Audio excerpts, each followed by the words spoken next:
So now going into the residential doors that support the timber alternative range.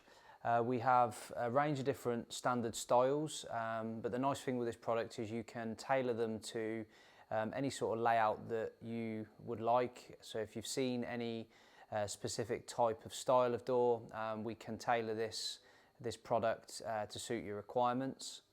There's some really nice features with the door that again imitates what a timber door looks like, with the 190mm deep mid rail for the letterbox to be housed in. Traditional PVC is a lot slimmer, so you don't get quite as nice a detail there. Again, they come in a range of colours, both standard, and you can also spray it to any bespoke rail colour or Farrow and Ball, dependent on your requirements. These doors can also be coupled to any side screen, so if you've got an opening where you want a door centralised and then a glazed screen either side, we can couple them to that so that it all looks nice and profile relevant to the system.